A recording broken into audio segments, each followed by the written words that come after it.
Sorry. This way we get a better view. So here at the front of the house, we have this nice lawn that I have to mow. And it is dry.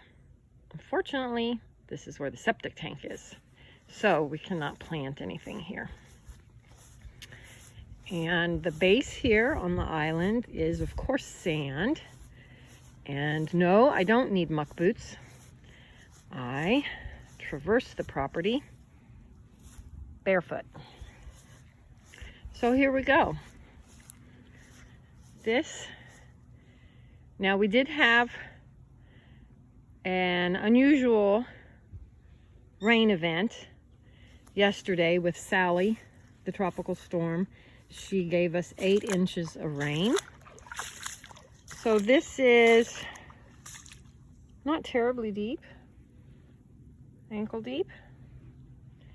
And the majority of the land is ankle deep. Oh, or deeper.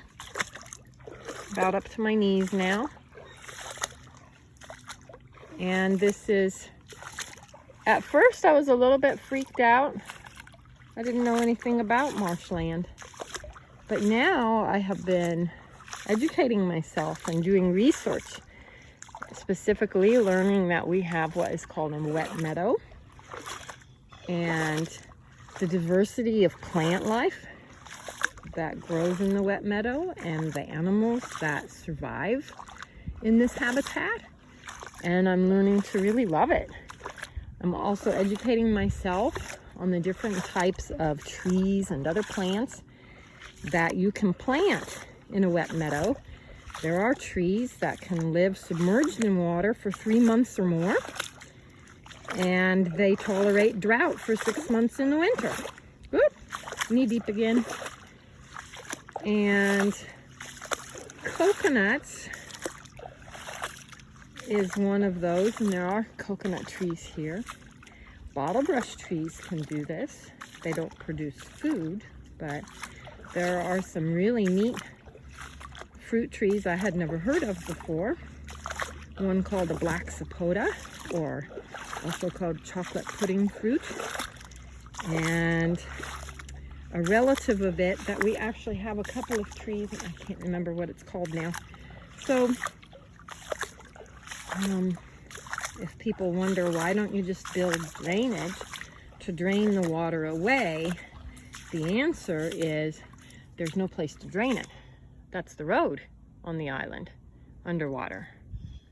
So this is just living on an island. There are high places that don't go underwater, but for us, 6 months out of the year, we will have a wet marsh. And we will learn what thrives in a wet marsh. And we will learn where the best place to put the garden beds is. I'm just walking around the perimeter right now.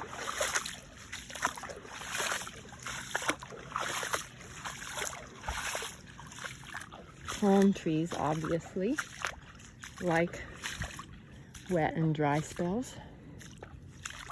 Bromeliads seem to not mind them. We have so many dragonflies here. It's amazing. So the best part about a wet meadow is that I only have to mow half the year.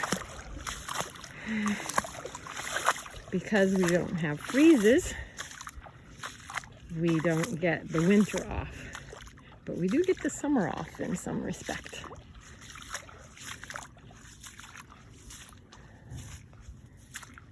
And this is quite a bit deeper over here on this. This is the south end of the property, and I'm going to walk along a slightly higher ridge. That is very deep. And this is basically attached to my pond. There are fish in this water.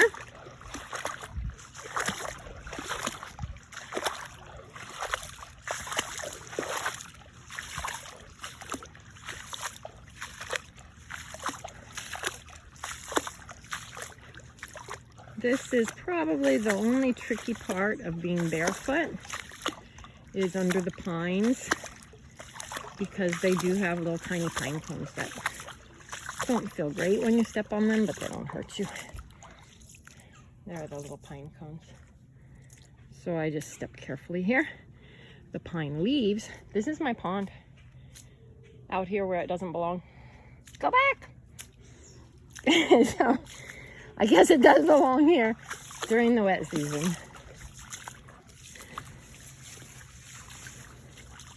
I am actually really enjoying learning about a wet meadow. And this morning, we had a pair of rosette spoonbills come to visit. Egrets, all different kinds of herons, rosette spoonbills, ibis, and we've had several different variety of egrets as well. So this is my pond. She's full right now. So here we have a little dry area. A little bit of, we're up higher. Now if we had a hurricane and a storm surge, I'm sure all of this would be underwater temporarily.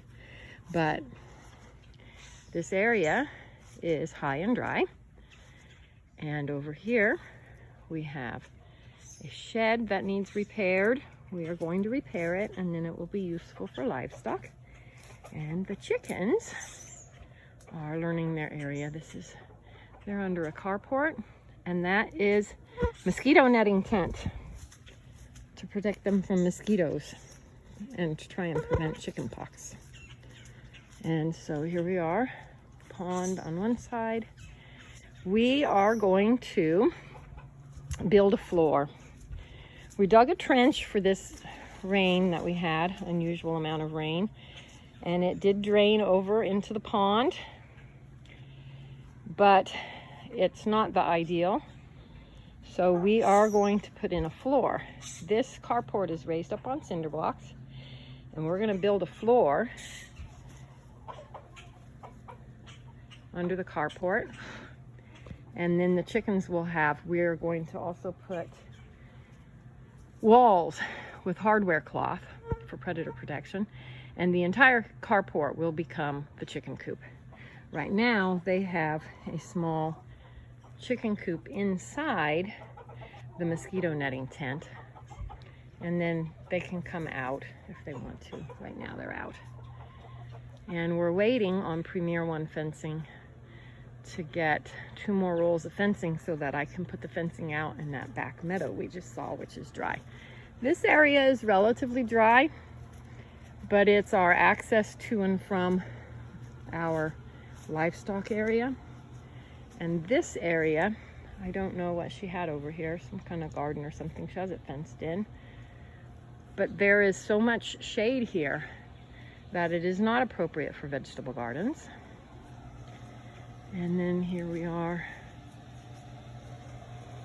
This area is high enough to be dry. Over here to the left is an easement between the properties, and there's also a swell there, but it was out of its bank. This area is on too much of an incline to be appropriate for my garden beds. So where I have them now, go up here past the pool. Oh, we'll go this way. This is more fun.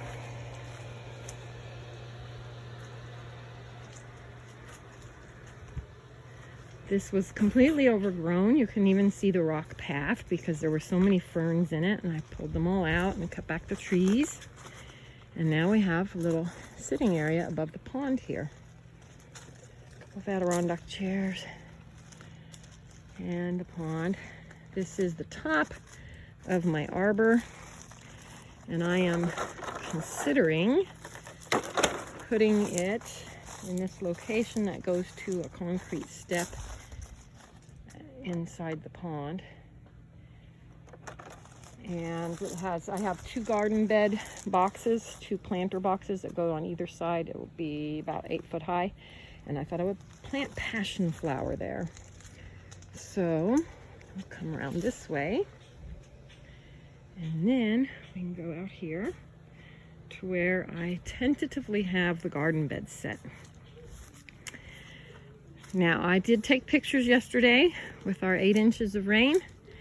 My garden beds were halfway submerged in water.